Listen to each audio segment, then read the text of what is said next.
Hi hello friends, ఈరోజు నేను మీకు హోటల్లో చేసుకునే దోశ పిండి ఎలా ప్రిపేర్ చేసుకోవాలో చూపిస్తాను. ఫస్ట్ ఇక్కడ ఒక బౌల్ తీసుకొని దాంట్లో 1 కప్పు మినప్పప్పు అయితే 2 కప్పుల రేషన్ బియ్యం లేదా దోశ బియ్యం అని దొరుకుతాయి, అవి ఒక 2 కప్పులు. అలాగే 1 కప్పు బాస్మతి బియ్యము ఇది వేసుకున్న తర్వాత 1/2 కప్పు శనగపప్పు, 1 స్పూను మెంతులు ఇవన్నీ వేసుకొని మంచిగా శుభ్రంగా ఒక 2-3 సార్లు కడిగేసుకున్న తర్వాత మంచినీళ్ళు పోసుకొని ఒక 2 గంటలు నానబెట్టుకోండి. అలాగే సేమ్ కప్పుతో 1 కప్పు అటుకులు కూడా వేసుకొని నానబెట్టుకున్న తర్వాత ఇవన్నీ 2 గంటలు లేదా 3 గంటలు, అంతకు మించి ఎక్కువ నానబెట్టుకోకండి.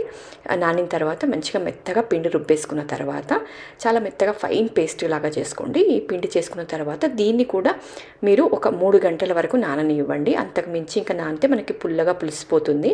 ఇది సమ్మర్ కాబట్టి తొందరగా పులిసిపోతుంది కాబట్టి మీరు ఒక 2 గంటలు బయట పెట్టుకేసుకొని మిగతా ఫ్రిడ్జ్లో పెట్టేసుకుంటే మీ పిండి అస్సలు పులవకుండా చాలా టేస్టీగా ఉంటుంది.